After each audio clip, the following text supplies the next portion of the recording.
severity of this, I am going to say something. This week, Gypsy and Ken were on a app primarily used by teenagers and predators. As sick as that is to even come out of my mouth, I'm just beside myself. The app is called OmeTV, formerly known as Omegle.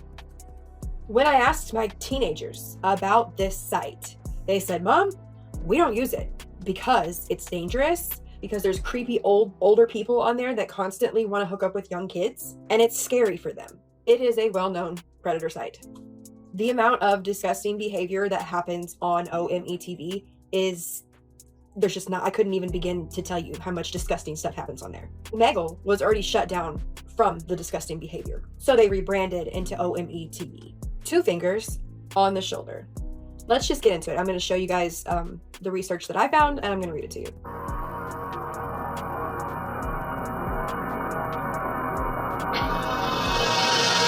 This says OmeTV is not inherently a predator site, but it can be dangerous, especially for minors or vulnerable individuals due to the lack of strong moderation and anonymous interactions and real-time video chatting with strangers. Dangers of OmeTV: exposure to schmexual content. Many users engage in inappropriate behavior or explicit content, even though it's against site rules. Minors are at risk of being exposed to, and the anonymous, random nature of this app makes it a hotspot for predators, pretending to be younger or engaging in grooming behavior. I guess really what I want you to focus on here is the fact that it says that it's a place where people feel more free to act schmexually in suggestive or aggressive ways. Because there are no public profiles or real names, people often behave in ways that they wouldn't elsewhere, including propositioning others and exposing themselves. Many users go on OmeTV specifically to find someone to flirt with or engage in explicit talk or behavior. OME is not marketed as a hookup app, but in practice, it often becomes one. This makes it especially dangerous for teens or vulnerable people who think it's just a place to make friends or meet casually. The statistics behind it: roughly 1 in 5 to 1 in 3 chats may involve schmexual content or suggestive behavior. A 2021 study on similar video chat apps showed 30% of interactions included some form of schmexual content, even when users didn't ask. Many users report being hit on aggressively or asked to do schmexual things on camera, even during their first few. Let's not sugarcoat it. What Gypsy Rose and Ken are doing online right now doesn't feel like parenting. It feels like a production. A carefully lit, perfectly timed, overly rehearsed performance meant to polish Gypsy's image, rake in some cash, and convince the public they're a picture-perfect little family. But under all the matching outfits and parenting Q&As, there's something that just doesn't sit right. Because if you actually watch closely, it's less about their daughter and more about controlling the narrative. This isn't about raising a baby, it's about raising Gypsy's reputation. And while people were still trying to process their sudden shift from prison life to parenting life, the internet caught something even more unsettling. Gypsy and Ken were spotted on OmeTV, an app infamous for being filled with teenagers, kids, and unpredictable strangers. It's not exactly where you'd expect to find 2 adults who just had a baby. But they weren't there by accident. They weren't just browsing. They were actively chatting, laughing, and engaging with people, some of whom were very clearly underage. It wasn't a one-off clip or some strange misunderstanding. They were on live, being overly friendly and way too comfortable for 2 people who should know better. Now let's pause for a second. This is Gypsy Rose Blanchard we're talking about, the same woman who's built her public identity around the trauma of being controlled and isolated as a child. And now she's casually chatting with other people's kids on the internet? That's not just weird, it's disturbing. Meanwhile, Ken sits beside her like nothing is wrong, like this is totally normal behavior. But anyone with common sense knows OmeTV is not some safe little platform for family bonding. You don't just end up there by accident. You go there on purpose. You know what kind of content lives on that app. So the fact that they chose to log in, press record, and go live is alarming. What's even worse? They never addressed it. Not even a quick "we messed up" or "we weren't thinking." Just complete silence. Like it never happened. They didn't explain, didn't apologize, didn't even acknowledge the backlash. Instead, they tried to move on with more baby content, like that one disturbing incident didn't even matter. But it does matter. Because when people show you what they're like when no one's monitoring them, believe it. And this wasn't just a lapse in judgment. This was a choice. A bad one. And let's not forget how performative their whole parenting setup feels. In one of their Q&A style videos, Ken reads a viewer's question about screen time. Gypsy answers like she's reading off a parenting blog.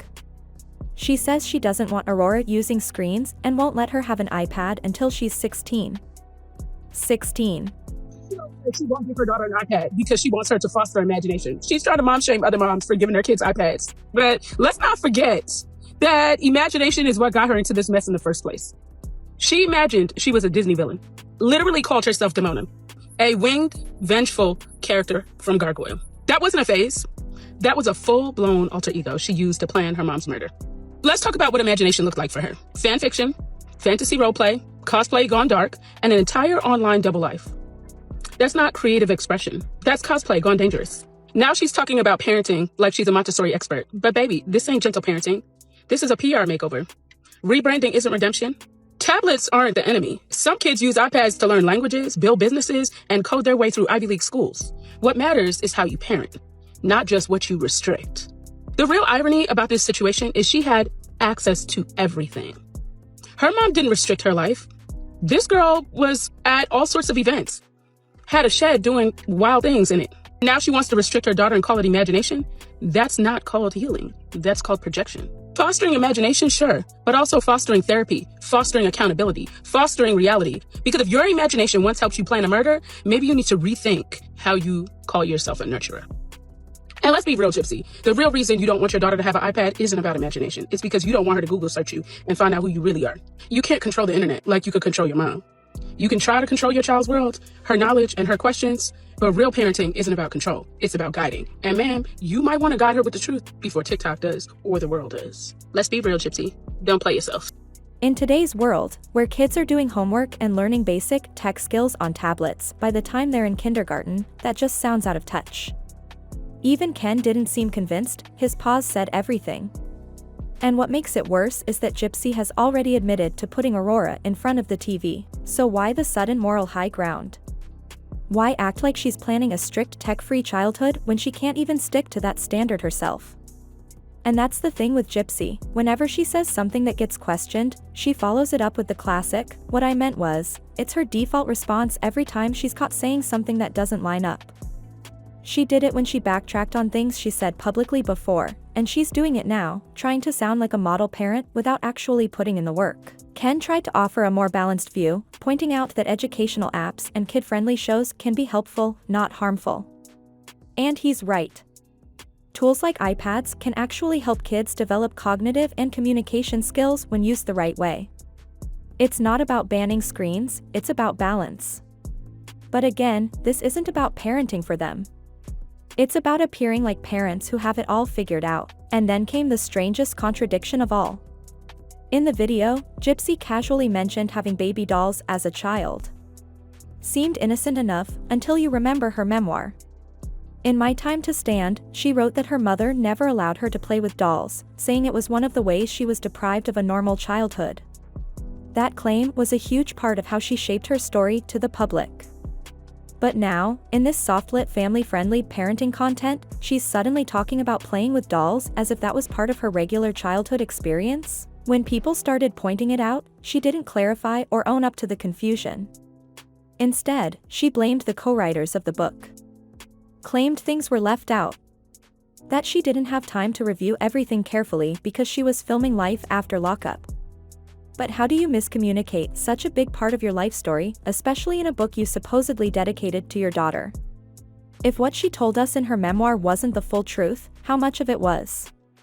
And if parts were left out because they didn't fit the version she wanted the world to see, how do we know what to believe now? That's the real issue here. This whole parenting thing feels more like a costume change than a transformation. One minute she's the victim of a controlling mother, the next she's the perfect mother herself. One minute she's fighting to own her truth, the next she's rewriting it. It all feels scripted, filtered, and a little too well-timed. This isn't about nurturing a child. It's about managing a public image. Whenever Gypsy wants sympathy, she leans into the trauma. She paints her childhood as nothing but pain and control. But the moment she's trying to present herself as a gentle, playful mom who just wants a chance at the normal life she never had. Suddenly, those good childhood memories appear out of nowhere. The narrative flips. It's not growth, it's manipulation. And if she can do that with her own story, twisting it to suit the moment, it raises real concerns about how she'll shape the story of her daughter's life. How much will she bend the truth when it comes to Aurora, just to protect her image? This isn't just a red flag. It's a warning sign, blinking in neon. Because raising a child requires something that Gypsy hasn't consistently shown: honesty, stability, a willingness to deal with the messy parts instead of rewriting them. But over and over again, she's chosen to edit reality rather than face it. And the cracks are already showing. When Ken was asked what Aurora needs right now, he gave a pretty straightforward answer: more tummy time, more interaction, play. But Gypsy? She immediately started complaining. She sighed about how exhausting the routine is, how it's hard to keep up. This is coming from someone who isn't juggling a job or running a household on her own. A convicted murderer that conned an autistic man to kill her mom, and Ken Urker, who is an active user, who is very visibly actively using, on a site talking to teenagers. Like, doesn't that send red flags everywhere? Now, Gypsy is basically, I've noticed in her posts, like in her YouTube videos and stuff, she wants to allude to the fact that her life is boring, right? But then she always says how her life is drama and that, you know, everything's always going on. But I'm sorry, but I'm also in my 30s and I'm not too much older than both of them. And I'm telling you right now, that's not something I would do for fun on Memorial Day weekend. Like, girl, you live in Louisiana. Why aren't you taking your daughter out to have fun in the sun? Like, she is old enough to do that now. You were doing that when she was like a month old and she should have stayed home because of germs and things like that. Anyways, so basically they talked to a few teenagers. They said that Ken didn't talk, but he looked creepy. And then she posted this video. Now, this looked like it probably either she was wearing her taco shirt or it took place during Cinco de Mayo. Either way, what are you doing on a teen site during any holiday? Any holiday, like go do something else. Either way, this was the same day that she did this video where, if you guys didn't know, there's like this trend going around right now. Well, it's actually been a trend for a long time. It just comes back around where you kiss your significant other. Right before kissing them, you say, "I'm another girl, think fast," and then you kiss them. And a bunch of these men, a bunch of the influencers that have done this, they are aware they're doing it. That's why they do it. Men can't think that fast, I'm sorry. But anyways, she posts that too. And I'm telling you, if you guys think that Ken is sober, I'm here to tell you he is not. Like, if you guys see that face and tell me that man is sober, and I'm not talking about alcohol. I'm talking about drug use. Y'all is crazy. Do y'all see the bags and the puffiness of this man's eyes, the sunken in of this man's eyes? I really, after seeing what I seen this weekend with all of that, I can see it. I can see it. I can see it in both of them. But in Ken, you can tell that it's more of a habit to him, something that he's been able to maintain. But it shows.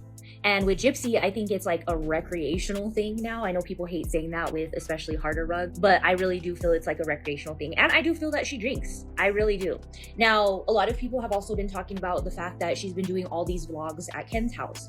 I full on believe that Christy is pissed at her. We haven't heard from Christy like defend her or talk about her or anything since it's been a while, and they've kind of separated themselves already, and she's not off parole for a whole other month. So it's very telling into what may have happened during the period of time that Gypsy basically threw Christy under the bus, because she did. A lot of people think when she had said, "Remember when Christy didn't answer the phone for 3 weeks?"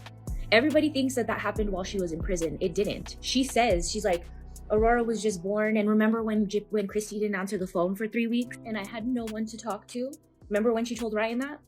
Yeah, that was right after Aurora was born. Meaning, she wasn't talking to the person that she lives with for 3 weeks when she's only allowed at Ken's house for 2 to 3 nights a week. Taking care of Aurora is her job. And still, it's too much. She didn't just brush off the parenting tasks, she made them sound like massive burdens. Eye rolls, groans, annoyed glances. As if playing with your baby or helping her strengthen her muscles is some ridiculous, time-consuming chore. These aren't extras.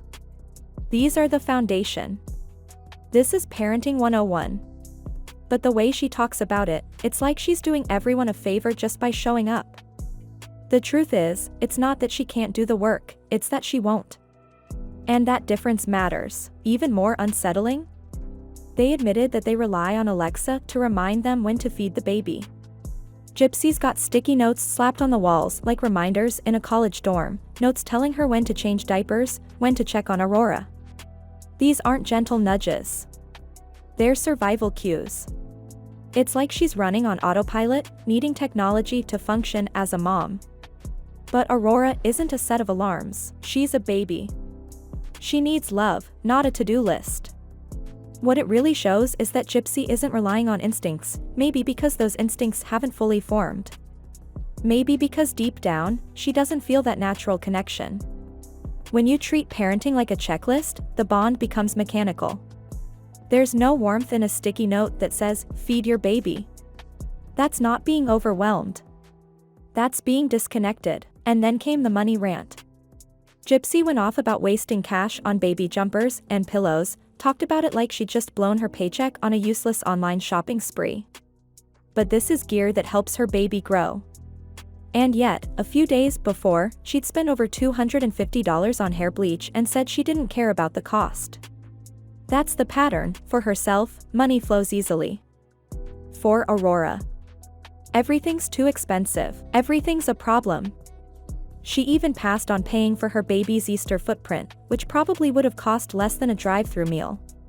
But she spun it like she was being smart with her money. That's not budgeting.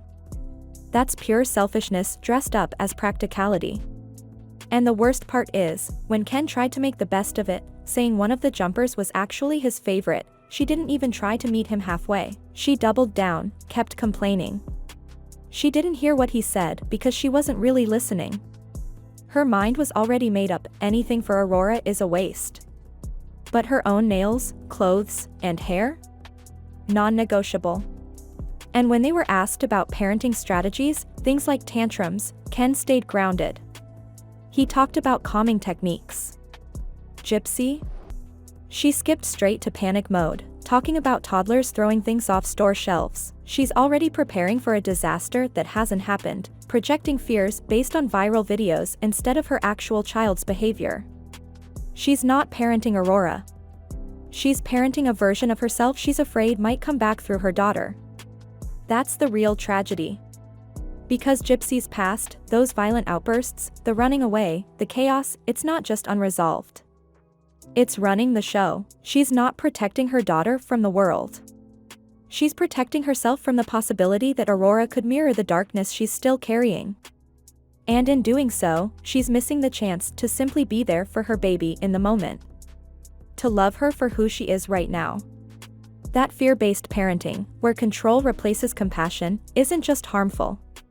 It breaks connection. It teaches a child that affection is conditional, that comfort has to be earned. And Gypsy, the very person who swore she wanted to break the cycle, seems dangerously close to repeating it. Even the conversation about responsibilities fell flat. Ken said he didn't have any until he was 14. Gypsy threw out some ideal ages, rules by 2, chores by 5, but it all felt hollow. Because let's be real, she's never lived with true responsibility. She spent most of her life under surveillance, with her mother calling the shots. And once that ended, she went straight into prison, into public scrutiny, into relationships where she still wasn't in control. Now she wants to raise a child and teach her structure, but how do you pass down something you've never actually learned? That's the most heartbreaking part of all. Because Aurora didn't ask for this. She didn't ask to be raised by someone still sorting through their trauma. She didn't ask for a mother who's more concerned about appearances than presence. But this is the reality she's growing up in, with a mom who talks about parenting more than she does it, who invests in herself before her child, who sees the hard parts of motherhood not as lessons, but as burdens. When has Gypsy ever actually learned how to stand on her own 2 feet? Like genuinely? Because if we're being real, she's gone from one controlled environment to another. First her mother ran every inch of her life, then it was the prison system, and now it's Ken, Alexa, and sticky notes doing the heavy lifting. It's like she's just swapped out one handler for another. She's overwhelmed by the basics of feeding, tummy time, playtime, and this is with no 9 to 5, no house to maintain alone, and all the free time in the world. Yet she still treats basic parenting like it's some kind of punishment. The way she rolled her eyes when Ken mentioned daily tummy time? That wasn't exhaustion, that was straight up annoyance. And that's the real problem, she's not incapable. She's just uninterested. And I also see like really young kids, like, I don't know, I can't tell their age, but like that have iPads. And I feel like we're gonna get, like, we say that, you know, yeah, we're not gonna let her have all these screens and, you know, it's gonna be harmful and that, but I feel like when we have a screaming 4-year-old, you know, day after day after day, and like the only way to pacify them is to like give them an iPad with Cocomelon on it. Like, I'm probably gonna cave at that, you know? I had dolls.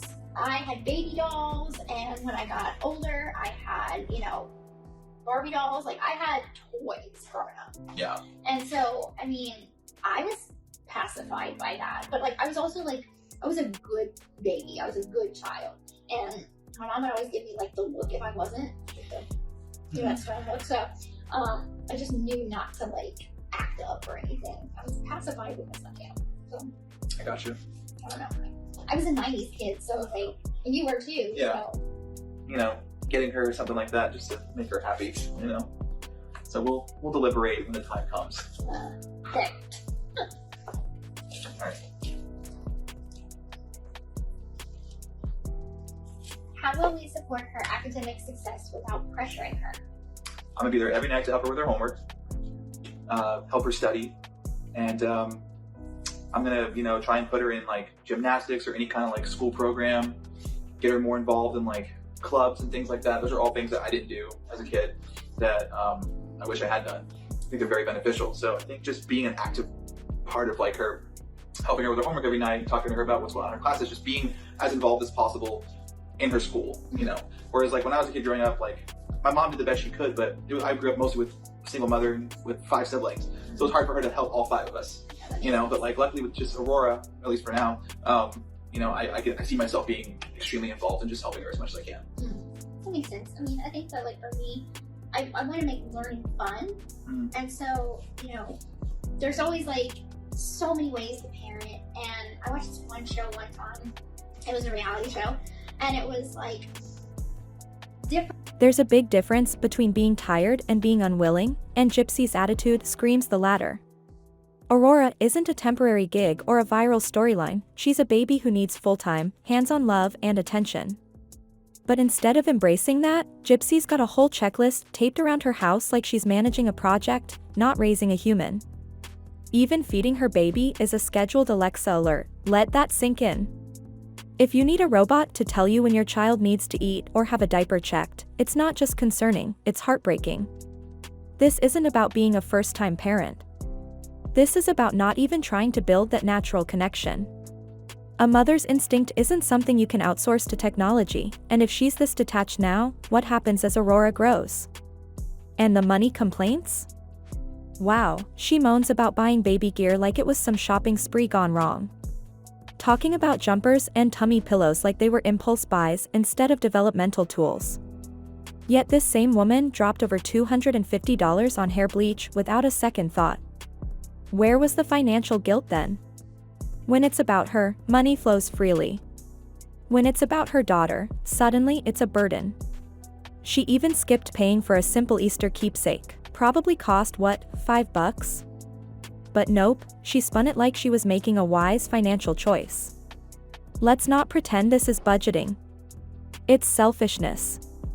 Plain and loud. Her needs, her looks, her comfort. Always top priority. Aurora. Afterthought. And what's wild is how the conversation was supposed to be about parenting Aurora now, yet Gypsy spent most of it jumping ahead, talking about tantrums and teenage drama. When asked how she'd soothe her baby, she started spiraling into hypotheticals about her toddler wrecking shelves in a store. That's not parenting, that's panic. She's already projecting her unresolved trauma onto a child who just wants to be fed and rocked to sleep. Instead of learning who Aurora is and meeting her needs in real time, Gypsy is stuck in fear that her child might turn into a reflection of the darker parts of herself. And when you parent from fear, you don't raise a secure kid. You raise someone constantly tiptoeing around your emotions. Then came the conversation about rules. Gypsy said she wants to introduce structure at 2 and chores by 5 or 6. But like, how? She's never followed any structure herself. How can you teach what you've never lived? She went from a childhood of absolute control to adulthood with zero accountability, no real job, no real independence, no track record of stability, and now she's going to instill discipline? Kids mimic behavior, not words. And right now, all Aurora's going to see is someone who deflects, avoids, and breaks under pressure. Even the school topic was shallow. Public, private, homeschool, they nodded toward private, but didn't touch on the real issue. Aurora will carry her mother's name and past everywhere she goes. Kids can be cruel, and Gypsy's infamy isn't going to fade. Aurora might be judged before she even gets a chance to show who she is, and yet, not a single word about how they'll handle that. And then came the safety part. Ken talked about locking doors. Cool. But what about the digital exposure? The live streams? The oversharing? They're inviting strangers into their daughter's life daily, all for views. That's not protection. That's exploitation. And when Gypsy complained about cabinet locks being too expensive. Girl, please. Your entire income is based on public sympathy and personal trauma, and you can't invest in baby-proofing? The truth is, the biggest safety risk in that home isn't uncovered wires, it's the adults. And lastly, the idea that they want to model a loving, respectful relationship? Sounds good on paper, but let's not forget the history. Ken's reportedly called Gypsy names. The vibes from her ex? Not great. And they're already having trouble while living apart. What happens when they're stuck together, 24/7, with a screaming infant? The whole video felt forced, like a messy script they were both trying too hard to follow. It didn't feel lived in. It didn't feel honest. And if Ken, a guy with his own messy track record, is the one holding things together, that says a lot. Poor Aurora. She didn't ask for this circus. But she's the one stuck in the center of it. So what do you think? Was it the contradictions, the tone-deaf complaints, or the flat-out delusions that stood out the most? Let me know down below, like, subscribe, and buckle up, because if this is how things are starting, we're in for one hell of a ride.